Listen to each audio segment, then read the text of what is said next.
الصلاة والسلام علیک یا سیدی یا خاتم النبیین وعلی آلک واصحابک یا سیدی یا انیس الغریبین۔ بندہ پروردگارم امت احمد نبی، دوست دار چہار یارم تابع اولاد علی، مذہب حنفیہ دارم ملت حضرت خلیل، خاک پائے غوث اعظم زیر سایہ ہر ولی۔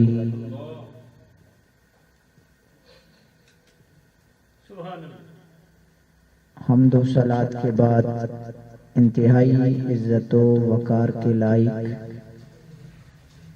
عشاقان مصطفیٰ، ثناخوانان مصطفیٰ کی ایک لمبی فہرست ہماری محفل کی زینت ہے۔ سب حضور علیہ السلام کے غلام ہمارے سروں کے تاج ہیں۔ ہم ماہانہ محفل 11ویں شریف بیاد عاشق مصطفیٰ الحاج محمد افسر جنجوہا راہیہ رحمت اللہ تعالی علیہ کے حوالہ سے ہر ماہ یہاں حاضر ہوتے ہیں۔ وَاسْتَغْفَرَ لَهُمُ الرَّسُولُ، رب ان کے سارے گناہوں کو بخش دے گا۔ اب گناہ بندہ کرے، آئے بندہ نواز کی بارگاہ میں، پھر وہ بندہ نواز اس لجپال کے صدقے اپنے بندے کے گناہ بخشتا ہے۔ مالک بخشنا تو گناہوں کو تو نے، بندہ بھی تیرا، خطائیں بھی اس نے کی، خطا کار یہ اور اس کے گناہوں کو معاف کرنے والا تو ہے، پھر اپنے یار کے در پہ کیوں بھیج رہا ہے؟ ڈائریکٹ مغفرت کی سند اس کے نام کر دے۔ رب ذوالجلال فرماتا ہے خطا کار، ہے گناہ گار، محبوب کے در پہ اس لیے اسے بلایا ہے قیامت تک آنے والا کوئی یہ نہ کہے رب کے علاوہ کسی کی ضرورت نہیں، بس رب ہی کافی ہے۔ یار کے در پہ مغفرت اس لیے دلاتا ہوں تاکہ قیامت تک آنے والا انسان یہ یاد رکھے رب دیتا ہے لیکن محبوب کے صدقے عطا کرتا ہے۔ یہ وہ در ہے جہاں سے مغفرت بھی ملتی ہے، جہاں سے عزت بھی ملتی ہے، جہاں سے عظمت بھی ملتی ہے۔ کوئی ارادہ بد سے آتا ہے، عمر بن کے جاتا ہے۔ کوئی حبش سے بلال آتا ہے، جنت کا پہلا انسان بن کے جاتا ہے۔ کوئی روم سے سہیب آتا ہے، مصطفیٰ کا غلام بن کے جاتا ہے۔ یہ وہ در ہے جہاں زبان بعد میں کھلتی ہے۔ واللہ ابھی میں سوچ رہا تھا، ہم نے سنا ہے، پڑھا ہے، کعبے کو دیکھو، زبان کھولو، دعا مانگو، رب عطا کرتا ہے۔ لیکن ازل سے آج تک اور ابد تک امت کے نام یہ پیغام ہے، در مصطفیٰ وہ در ہے، وہ رب کا گھر تھا، زبان پہ آئی تھی، پھر قبولیت کی سند ملی تھی۔ یار کے در پہ زبان جھکتی ہے، دل میں خیال آتا ہے، زبان پہ تالا ہوتا ہے۔ مصطفیٰ کا در وہ عظیم در ہے جہاں زبان پہ لفظ بعد میں آتے ہیں، قبولیت پہلے ہوتی ہے۔ وہ در اتنا عظیم در کیسے نہ ہو؟ سیال لجپال نے جو کہا تھا، باب جبریل کے پہلو میں ذرا دھیرے سے فخر کہتے ہوئے جبریل کو یوں پایا گیا، اپنی پلکوں سے در یار پہ دستک دینا۔ ارے اونچی آواز ہوئی، عمر بھر کا سرمایہ گیا۔ یہاں آواز نہیں کھلتی، یہاں لب بولتے نہیں، یار کی بارگاہ سے عطا پھر بھی ہو جاتی ہے۔ اللہ اکبر۔ کوئی مانگنے والا تو ہو، کوئی لینے والا تو ہو، کوئی فریاد تو لے کر آئے۔ اللہ اکبر۔ میرے امام کی بات ہو رہی تھی، امام احمد رضا۔ آج ہماری یہ دوست اس بارگاہ کی حاضری کے لیے جا رہے ہیں۔